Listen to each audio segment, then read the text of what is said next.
Welcome to Talaterra, a podcast about freelance educators working in natural resource fields and environmental education. Who are these educators?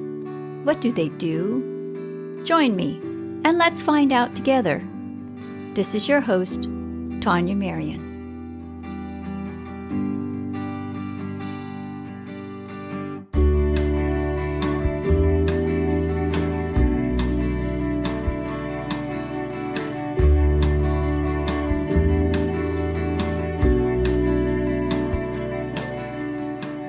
Today, my guest is Dr. Kathayoon Khalil, conservation and education professional and the Conservation Impact Manager at the Oregon Zoo.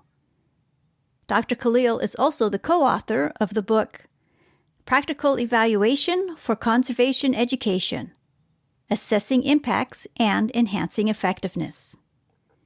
In my conversation with Dr. Khalil, we discuss why conservation is a people problem, and we also talk about sociology, biology, anthropomorphism, and teaching in informal learning environments. Let's jump right into the conversation.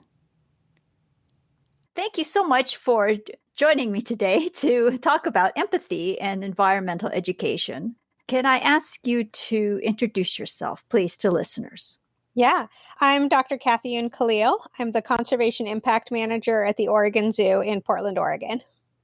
Your specialty is using empathy to communicate science. Mm-hmm. And I first learned about your work at the spring conference of the Association for Environmental and Outdoor Education. And you gave a keynote a couple of years ago titled Empathy and Environmental Education. You have degrees in organismal biology and environmental science, as well as learning sciences and technology design. And you have more than a decade of work experience in zoos, aquariums, museums, and nature centers. You embrace nature. You have a solid embrace of nature in everything that you do and that you've done as far as I can go back. It's been a predominant through line of my career and life. What is your earliest, so I like to begin our conversation this way. What is your earliest memory of enjoying nature? Well, I grew up on a farm outside of Portland, Oregon, a 20-acre Christmas tree farm. And I think my earliest memories were just running around that land, right? My parents would put us outside in the summer and don't come back till dinner and just explore what you want to explore. It was rarely guided. It was rarely supervised even. There was a very small creek that ran through the back of the property. And I loved to go down to the creek and pretend all sorts of imaginary scenarios and cultures and peoples and build these complex, for maybe a child, narratives around the unseen occupants of this natural space. So I see that as kind of the first time that I really sought out the outdoors as a place to stimulate and enjoy and recreate and all that kind of stuff. When did nature become important to you? Well, I think in that line, it always was, right? My dad's a climate scientist, so we were definitely raised with this idea that, the environment was important and there were threats to the environment that were worth addressing. But growing up in such a wild and natural space, it was pretty much impossible to not think that this was important or that this was critical to our development and our sustenance as humans. And a lot of the children in that area grew up in similar spaces. It's a pretty farm-rich area on the outskirts of Portland, outside of the urban growth boundaries, which is pretty unique from an urban planning perspective. Mm-hmm. I think people have a general understanding of what empathy is and empathy towards another person. What does empathy for nature look like and sound like? Yeah, so empathy is a word that gets thrown around a lot. It gets used in a lot of different contexts, sometimes incorrectly, lots of times correctly. We came up with our own definition, and that definition is a stimulated emotional state that relies on the ability to perceive, understand, and care about the experiences or perspectives of another person or animal. So in that, there's a lot that we can unpack, but some of the big terms or big word choices that we like to highlight include ability. So empathy is something that you can work on over time. You can be born a more or less empathic person, but it is also a skill that you can develop through practice. It's stimulated, which means it doesn't happen in a vacuum. It can be sparked by something or someone or some situation. You don't just go around empathizing all willy-nilly. And this person or animal connection is based on the idea that a lot of the existing research on empathy that has been done on a people-to-people scale. And that's all very valuable.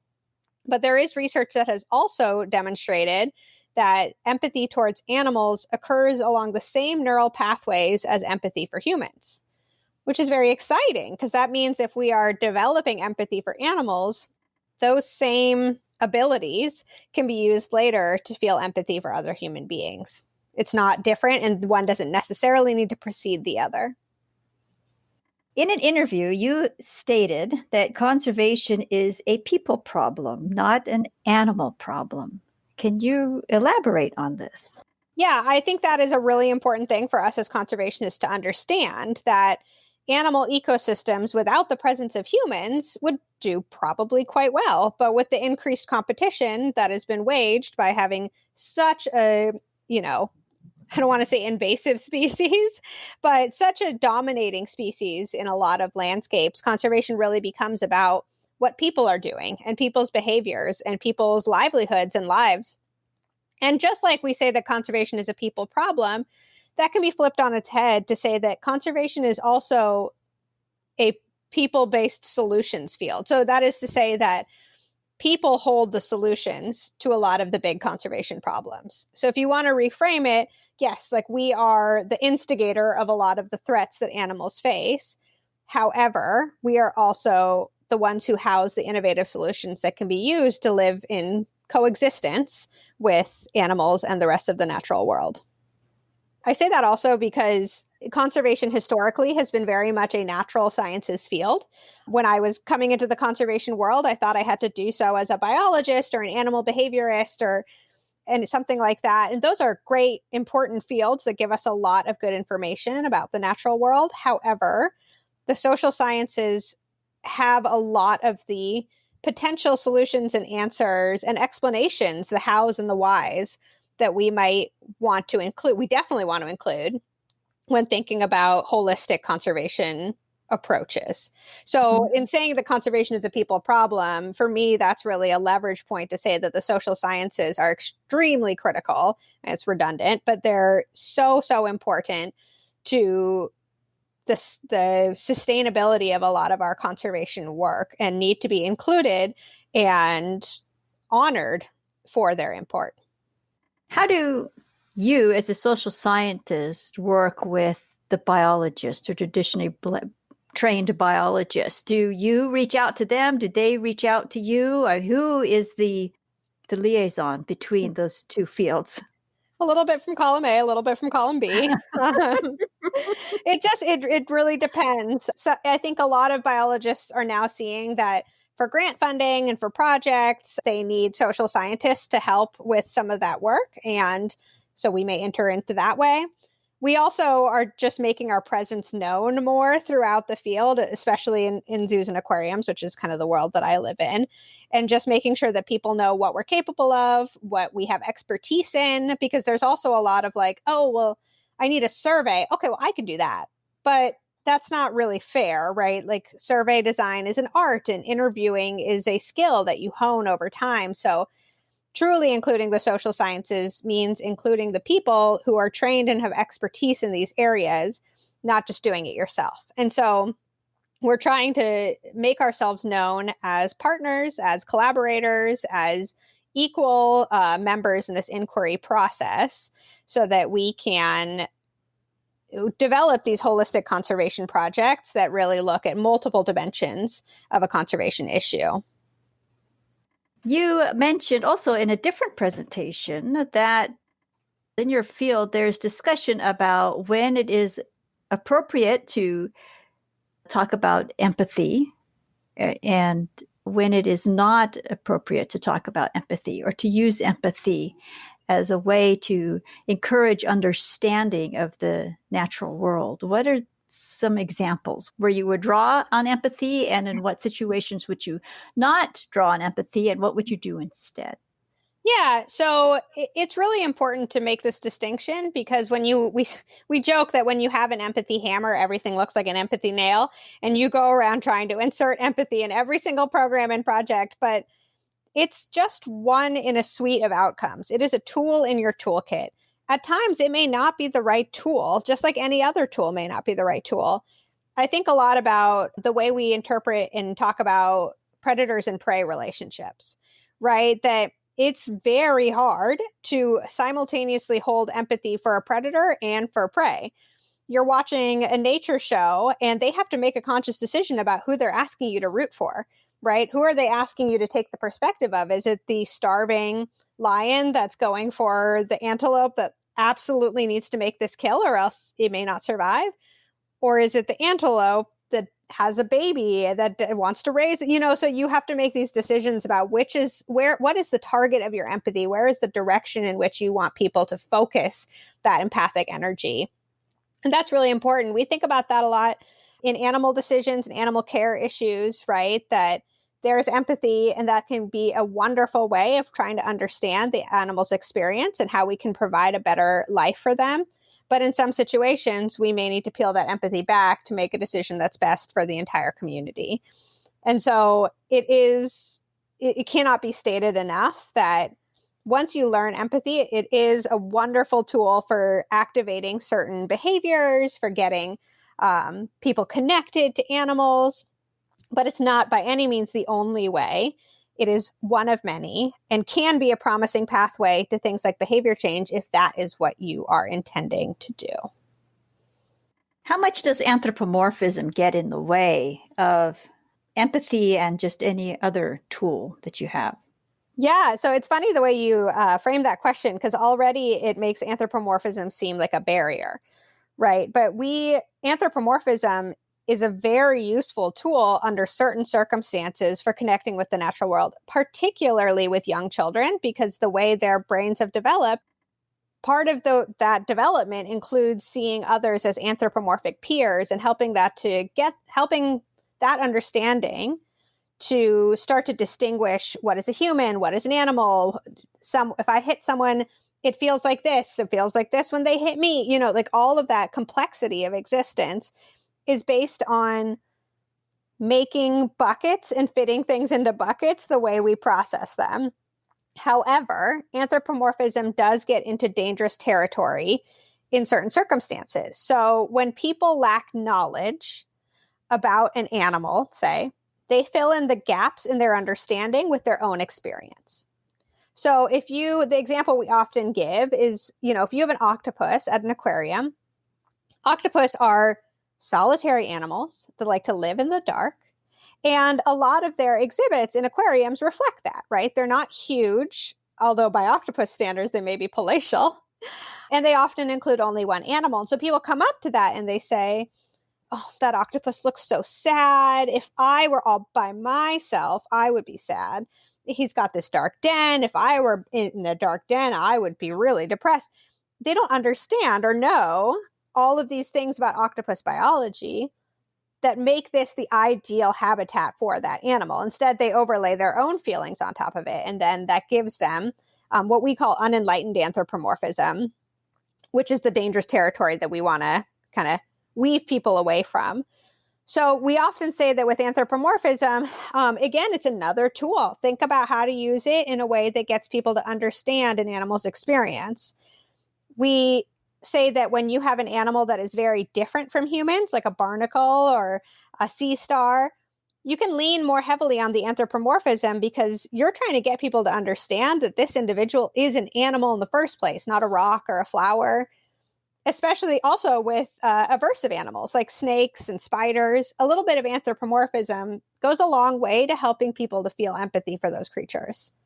But when an animal is very similar to us, you want to lean off of that a little bit because you want people to understand the differences between our experience and their experience, like a chimpanzee or an elephant. and understand that the human experience is not the only thing that is important to, our worldview. And so rather than being anthropomorphic, I would caution people against being anthropocentric. That's saying that humans have dominion over the entire range of emotions that could possibly exist in the world. That is far more damaging than saying that animals and humans have common emotional states that may be triggered by similar circumstances. So the empathy research that I've read, the articles that I've read out there, involve animals, empathy in animals. Okay, but what about the other non-human life forms that are not animals? For example, plants is my thinking. What I used to do was very much a focus on encouraging an interest in plants, and of course there is this issue called plant blindness, where people are more familiar with the animals than they are with plants, and they tend not to notice the plants in their surroundings. And so when you're talking about something that people cannot relate to, or something that people cannot see themselves in, where can you start to have this conversation, to explain the value of plants in this case? Yeah, so it's really interesting because there's a lot of lines, a lot of routes to go with this, right? The first one I'll say is one that I, say over and over again, that empathy is not the only tool. And it's also important not to conflate empathy with other attitudinal or emotional states, right? So empathy and love are not the same thing. Empathy and curiosity are not the same thing. Empathy and respect, not the same thing. You can hate something and feel a lot of empathy for it. Right. In fact, a lot of people who feel like spiders or snakes are coming to get them and they want to bite them, like that's empathy. They're just projecting their own intentions onto that animal's intentions, and it's incorrect. Right. But they're looking at a perspective of that animal in the world. They're just supposing that perspective is something evil. Right. And so with plants, I think I would caution against jumping immediately to empathy, that you want people to feel empathy for plants.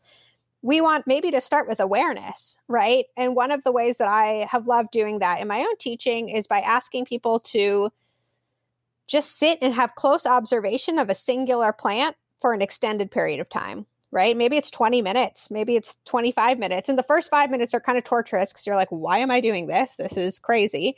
And then your whole microcosm becomes this plant, and you start to see the insects that come in and out. You start to see water and veins and buds where you didn't before. So I think one of the best ways to overcome plant blindness is to make people see, right? And really to delve into close observation, which can help people to understand the role of an individual in an ecosystem and pay closer attention to all the different services that plant may provide. The whole focus of my previous endeavor was to use drawing as a learning tool to encourage an interest in plants. And so I took that angle with that subject. And years ago, I read a book called Plants as Persons, a philosophical botany. And the person who wrote this book wrote it to provide an in-depth look at the human-plant relationships in Western, Eastern, pagan, and indigenous cultures. And it was a very, very interesting book, and really made you think about, changing your relationship with plants, and getting, his objective was to get people to Dr. Matthew Hall was the author, to get people thinking about nature in a different way. He explains the human-plant relationships observed in Hinduism, Buddhism, and Jainism, and showing that it's really complicated. It's a complicated subject. It's not just look at the plant, see it, don't see it. It's involved. There's a lot informing that experience and that relationship with plants in particular. And I assume that you find the same with animals as well. Yeah. I mean, all of the empathy work that we have done so far has been from a very Western perspective, right? Has been as researchers who are rooted in English language speaking Western cultures. I mean, I Middle Eastern and Pakistani. I'm Iranian and Pakistani. And so I have a little bit of understanding of where my mother and fatherland cultures, exist in their relationships with animals. And they can be very different from the Western perspective. But by and large, that is something that we are working towards in the next iterations of this project, is trying to be more inclusive in a real way, and looking at how empathy translates across cultural boundaries and along spectrums of belief systems, because we know that things like anthropomorphism completely fall apart when you talk about some indigenous cultures that believe there is no difference, right, between a human and a non-human animal. And so anthropomorphism, that concept doesn't even apply. And so how can we try and understand some of those complexities? That's a guiding question for the future of our work. You'll be doing this work at the zoo then, or elsewhere? Yeah, in the zoo and aquarium world. So the original project was done when I was at the Seattle Aquarium as a joint research endeavor, or translating research to practice between the Seattle Aquarium, the Woodland Park Zoo, and the Point Defiance Zoo and Aquarium. Since I moved to Oregon, I've continued collaborating on the project. It's given us a good opportunity to test things out in a new space. But necessarily, the work that we do will look a little bit different because we are in different places now, but also because of the COVID crisis and where our institutions are financially, resource-wise, and personnel-wise. And so we'll be trying to, now more than ever, be strategic and intentional in our approaches to this work and understanding where our greatest impact can be. Seems to me that right now, environmental educators have the unique opportunity to connect with parents in a more personal way, especially working within their communities, maybe people establishing learning pods, or just people working with their neighbors to help them create programs or experiences for neighbors and the children of neighbors. So we have now then parents that are involved in a variety of school subjects, including science, and they're giving these subjects a level of attention that maybe wasn't happening pre-COVID for a variety of reasons. Sitting on the freeway in traffic is just one of them, right? Right. How can environmental educators leverage this attention to establish generous and thoughtful dialogue with parents? Yeah, I think one thing that's happened in the midst of all of this unrest is that our nuclear worlds have become a lot smaller, right? We've become a lot more community focused. In some cases, we've become a lot more backyard focused. And so I think leveraging that and really getting people to pay attention to their local ecosystem, to the parks and green spaces that surround them, that's going to be huge for the work of environmental educators, the local exploration. Because in a lot of places, that's the only thing that feels safe, right? Being outside is the only way that we can recreate with others in a socially distant manner.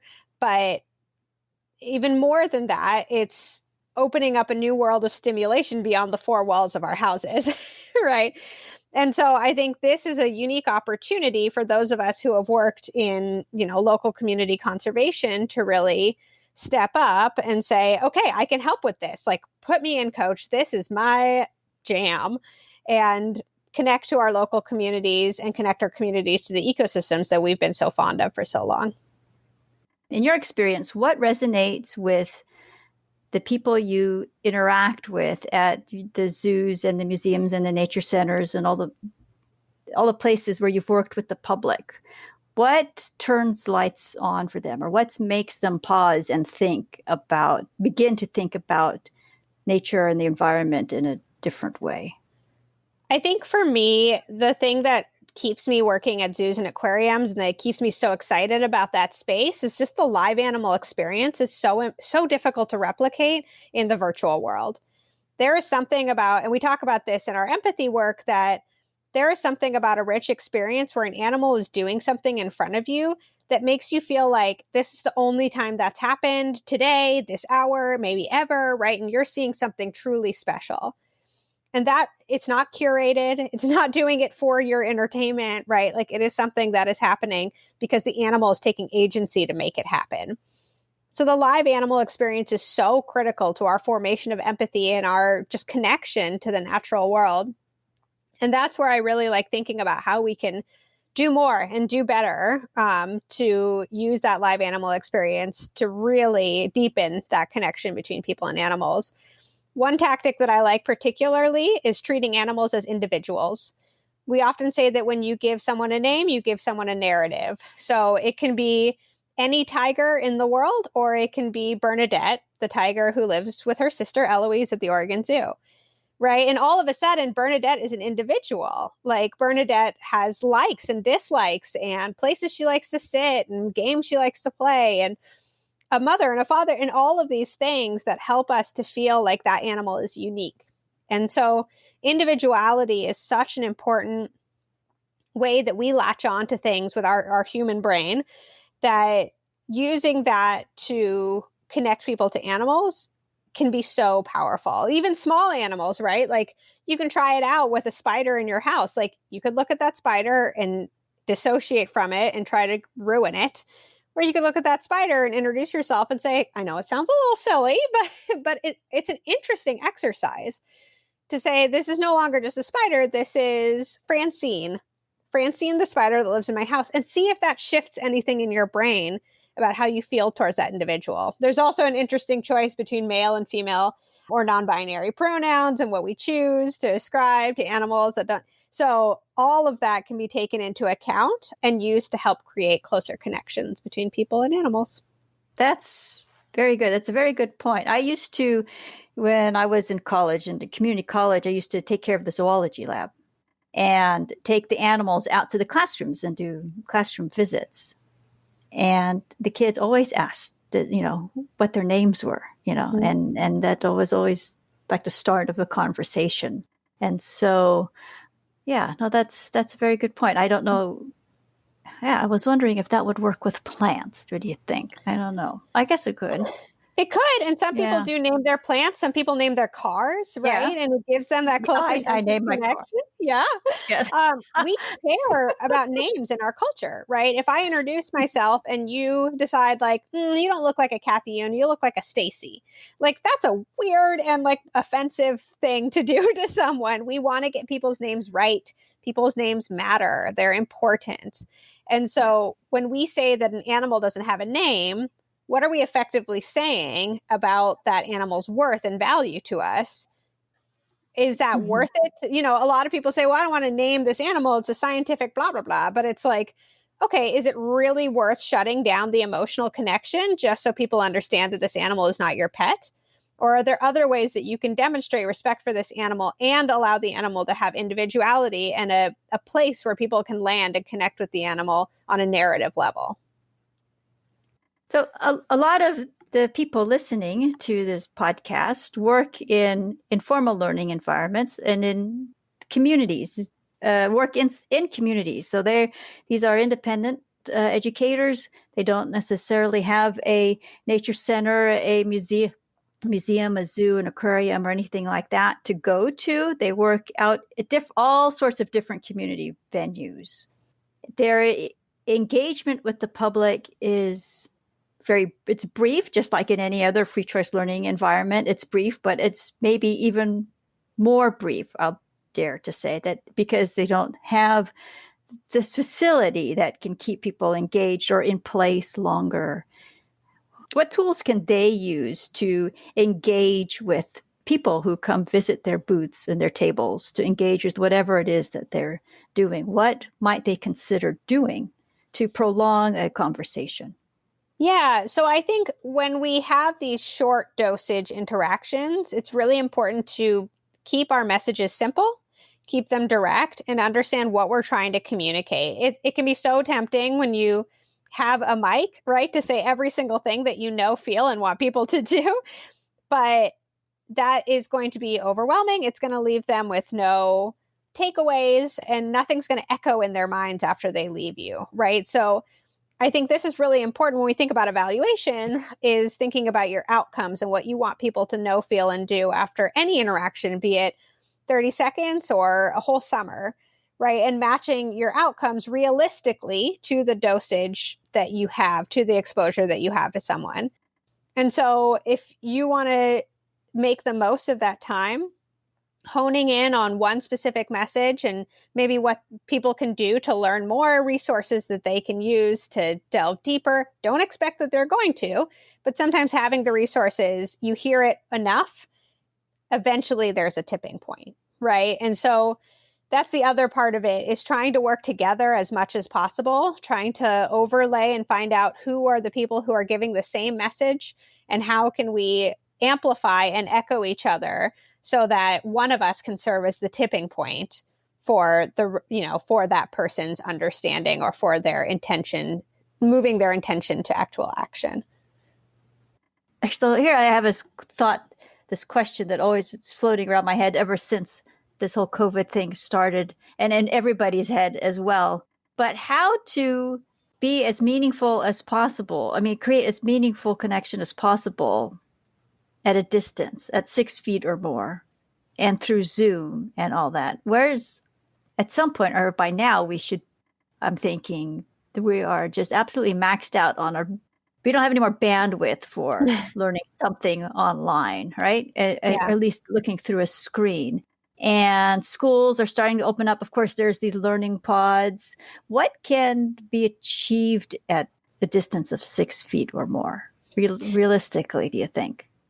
Well, some of that interpretation that we talked about that occurs outdoors on beaches, in forests, things like that. We know that, I'm not a epidemiologist, but from what I understand, COVID does not survive as well outdoors.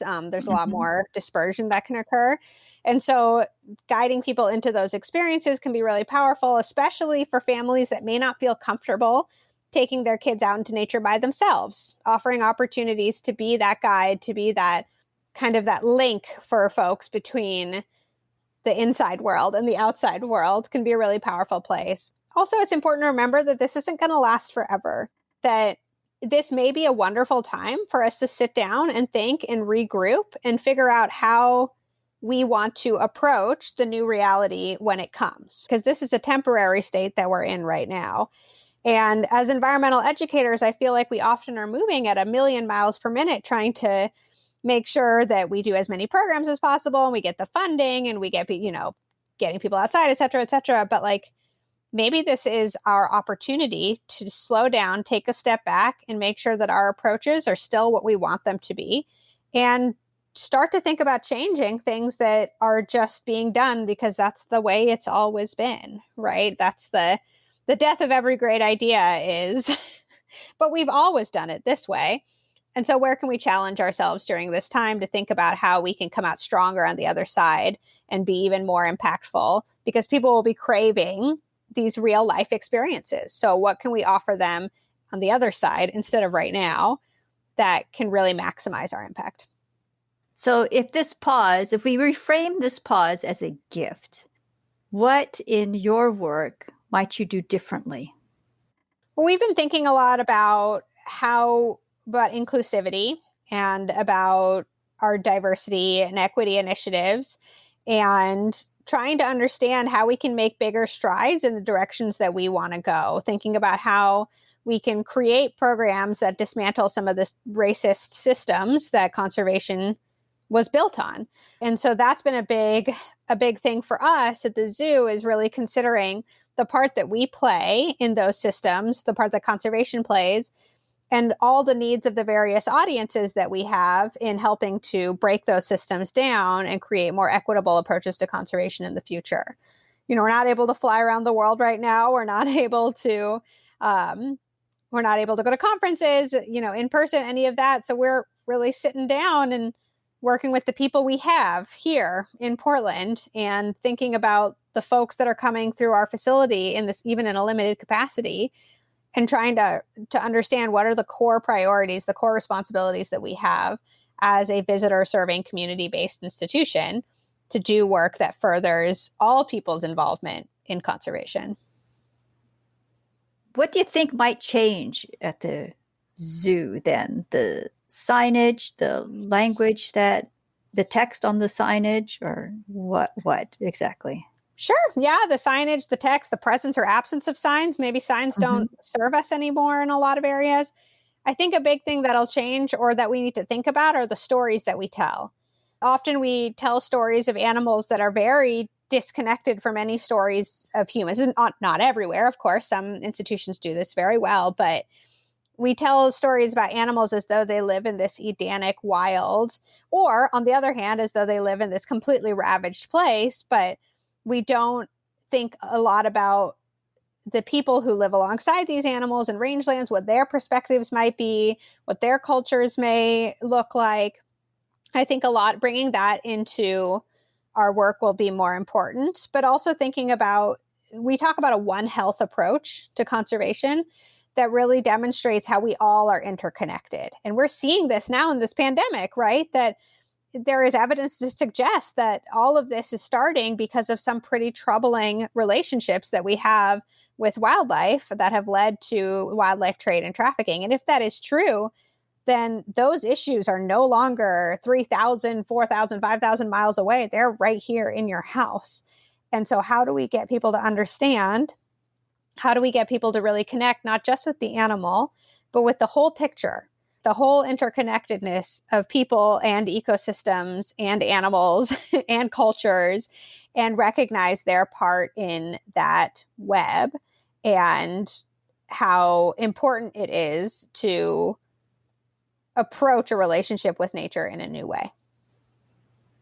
In conservation biology, or really field biology in general, field biologists, they're the frontline interpreters, if you will, for the field. What can they do? Or what, I don't want to say should, but what might they do differently in the work that they do when they work with companies, with developers, or with the transportation departments, to build a new highway? I mean, there's always a biologist that's involved for surveys of whatever, wildlife surveys, botanical surveys.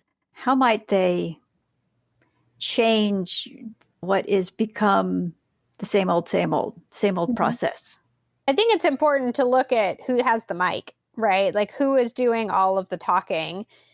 That's kind of where it starts, right? If the same people are telling the same stories over and over and over again, or sharing the same information, where are there opportunities to pass the microphone on to someone else who may not be as, well represented in the dialogue, and see if they have something new to add, a new perspective, right? We know from the business literature that diversity leads to more innovative solutions to problems, can offer cost savings and, higher profits, et cetera, et cetera. And so just like biodiversity in the natural world leads to resilient communities, diversity in our problem-solving worlds can lead to more resilient solutions. And so we should take that lesson and make sure that we understand the voices that are being shared and the stories that they're sharing. I think that's a big, big place to start. It is also, we often talk about science communication and helping scientists to communicate their stories better, and that is excellent. But it is also important to recognize the professionalism inherent in environmental education. It is a field of study that requires a deep level of knowledge, expertise, skills that are developed over years, decades, right? Theoretical perspectives that are grounded in psychology and sociology. And it often gets brushed aside as like, well, I mean, it's just teaching kids out in the woods how to make a pine cone wreath, But we as environmental educators have a responsibility now to elevate the professionalism of our work. And a lot of that comes from taking the stand, taking the mic where it's important for us to speak up, but also making sure that we are accountable to ourselves and to each other to integrate the best practices in our field into our own practice, instead of saying, well, I really like doing things this way, when that's not how you achieve conservation action, or that's not how you foster empathy. It is our responsibility to understand what we are learning about environmental education and integrate that into our own work. Yes.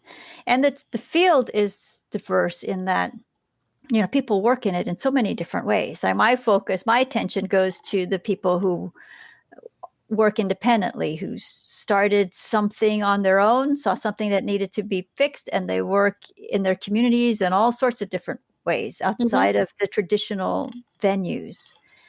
Yeah, and that's great. I think, education at large has really suffered from this idea of it being women's work, right? And this issue with feminization and the feminine being seen as less than, or as not as, or secondary to the masculine, or the hard sciences. I hate that term. And so there is patriarchy behind a lot of this. And I think when you recognize that, then it's like pulling the curtain back on the Wizard of Oz, right? That like, oh, well, that doesn't need to be that way. Like, that's not as scary as I thought it was. Like, we can dismantle that. I mean, it's going to be challenging, but it's not just this thing that's so rooted in our consciousness, or it's not an absolute truth that education is easy or simple, right? It is a purposeful oppression of a subject because it is seen as being more feminine in a patriarchal society. Yes, you mentioned in a different presentation I saw for yours, the hard sciences and the soft sciences, on how the soft sciences are often dismissed. Yes. Yeah. And that terminology, right, is very troubling as well, because hard is seen as being absolute and truth and masculine, and soft is seen as being squishy and uncertain and vague and not serious and feminine. Yeah. Right. And so, and I don't mean necessarily boy or girl. I mean, like the academic definitions of masculine and feminine. And that's really troubling, right? And it's also not the way it has to be.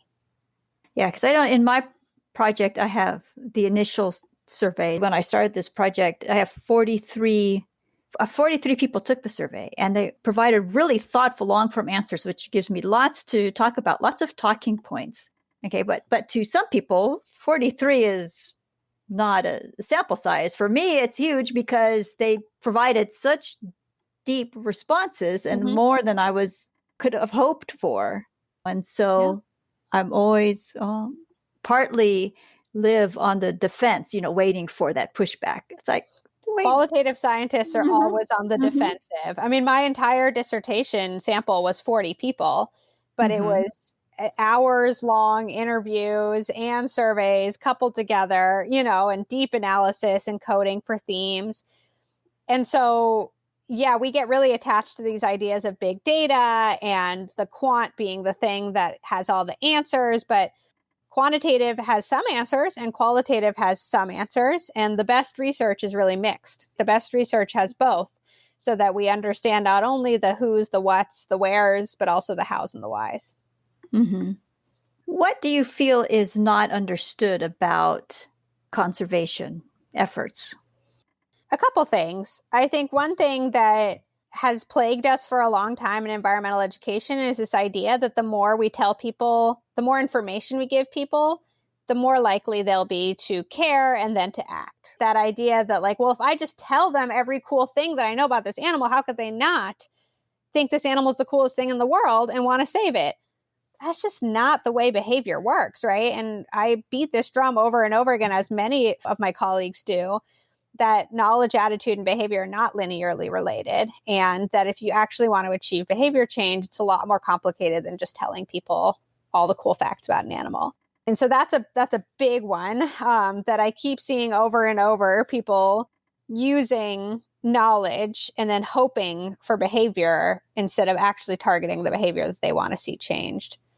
I think the other thing that really troubles me is this idea that saving animals is a luxury, or that saving nature is an elite activity. That is extremely problematic for a variety of reasons, but it often comes into form when people say, well, there's so many things going on with people in the world. Why should we think about animals in the environment? And that's where it gets back to that holistic approach, where we need people to understand that it's not an either or. It's not saving animals for animals' sake. It's protecting ecosystems so that we can all coexist on this planet. That we are not, and I hope this pandemic helps us to understand this, but we are not apart from nature. We are not immune to natural forces, and that our actions in the world have consequences, not only for animals, but for ourselves as well. And so that is something that I feel like we need to detangle, and that comes with issues of equity and access and where we're doing our programming and how we are accessing our audiences, who is doing the educating, who is at the table. All of those are tied in with this. But it has become, we're getting to a critical point now where we need to help people to understand that conservation is a priority across cultures, across peoples, across landscapes, and not just relegated to a select few. Yes, it's beautifully said. I don't know what else to say to that. What's next for you? I think about that a lot. My heart is always going to be in zoos and aquariums. This is the space in which I want to work. I think right now is a time when I have tried not to emphasize the plans that I had for my life and try to spend more time listening to the needs of the world as they start to evolve. Zoos are going to play a critical part in the rebuilding of communities, in people coming together and feeling safe amongst others, and in people feeling like what I said before, that they are connected to the natural world. And so I'm excited for the role we're going to play, but I think next comes a lot of conscious and intentional thought about what our activities look like in service of those goals. And so I think that's, one of the powers of the social sciences is thinking about people at the center of solutions.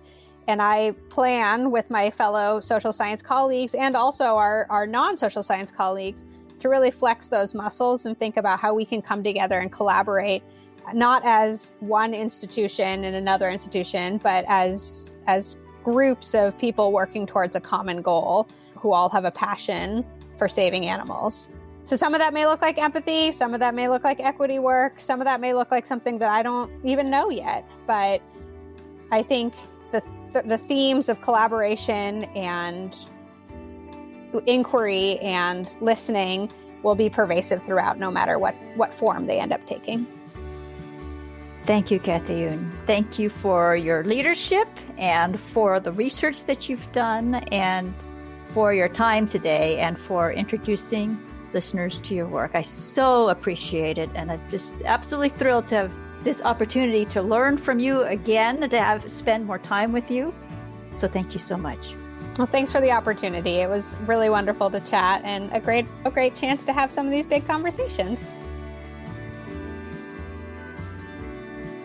To learn more about Dr. Khalil and conservation education, please visit the show notes for this episode. Here you will find links to articles, Dr. Khalil's book, and videos as well.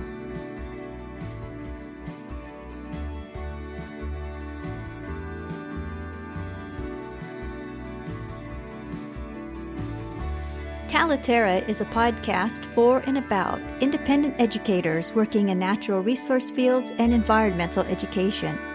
If you enjoyed this episode, please share it with friends and colleagues. Thank you so much for joining us today. This is Tania Marien.